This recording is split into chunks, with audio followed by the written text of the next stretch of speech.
In today's episode, Nancy asks, if you're selling something highly technical, e.g. carbon fiber, to replace traditional aluminum for fabricating airplane seats, that's very specific, would branded search be helpful, assuming there are brand name aluminum makers who target the aerospace?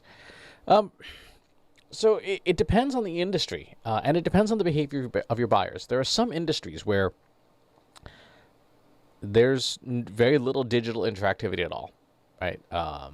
Where everything is done based on a few suppliers. Everybody knows who the suppliers are.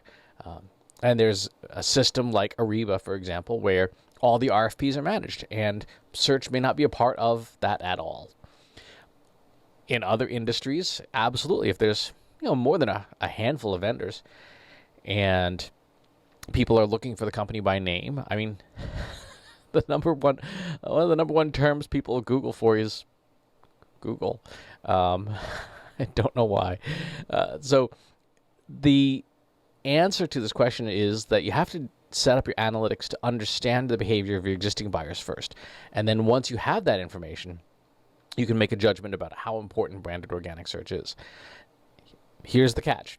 Out of the box, Google Analytics in no way supports branded search in an intelligible fashion to do analysis on it.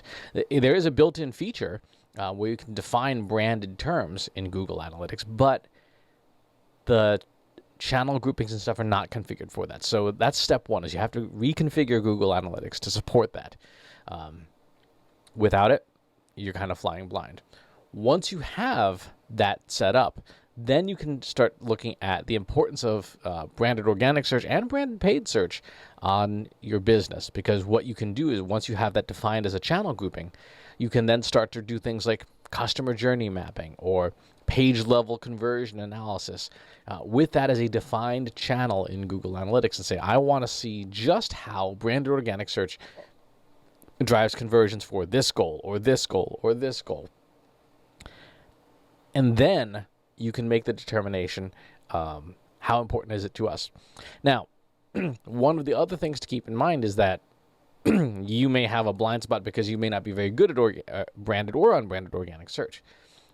In that instance, the thing to do to essentially to validate your findings is to run a survey, either a formal one, or just pick up the phone and call 10 of the leading companies in your industry that buy from you, your customers or potential customers, and say, hey, not trying to sell you anything. I just want to know, when you go out to bid for airplane seat materials, how do you do it? Do a focus group, do a one-on-one interviews, whatever it takes to get the information from the kinds of companies you want to do business with, and say, hey, I just want to know how you make that determination. What's the process internally? If you're willing to share it, I'll give you a $100 Amazon gift card for your time or something. That qualitative information will give you some useful insights on the behavior of your buyers and how they think about buying. Because again, you may be a sector where there's a good old boys network, right? And all the supplier decisions may be made on a golf course. There are industries like that where there's no amount of branded search that will have any impact because all the deals being made over beers at the 9th hole, right? I don't know where most people drink after the 18th hole, but anyway, that may be the way that decisions are made in your industry. And if you don't know that, then you may focus heavily on the digital analytics and not pay enough attention to what's happening in the industry overall. And the only way you find that out is through those interviews.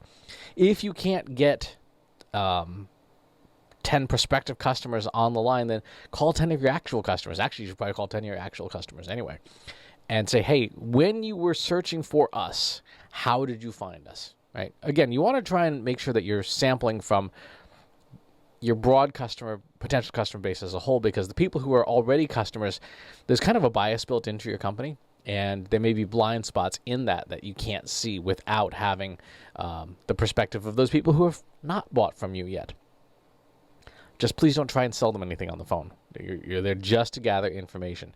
And if they want information about your company, say, great, after the call, let me connect you with a salesperson. But right now I'm just trying to do the job of understanding the buyer behavior. People tend to respect that.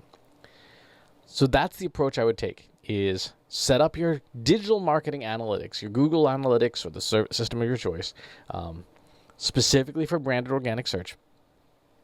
And then separately run market research to ascertain the buyer behaviors. Those two things in concert will tell you an awful lot about how people are making decisions in your industry. And if there may be, what you may end up doing is,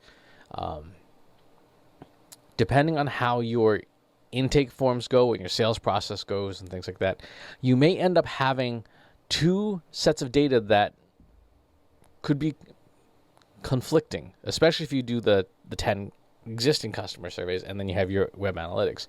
In that case, depending on how good your CRM is, and I hope it's really good, you may end up having to do what's called propensity scoring, where you look at people who have bought and did not do branded organic search, and people who have bought and did do branded organic search, and essentially do a propensity score model on those two things to figure out what is the treatment impact of branded organic search on your customer pool.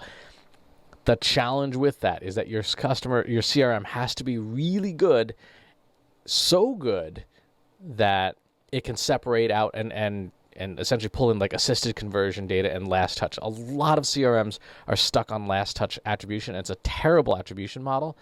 And if you were to attempt to do that propensity scoring with a last touch model, you're going to get garbage. You have to have the assisted conversions in there. And so your CRM has to be set up for that.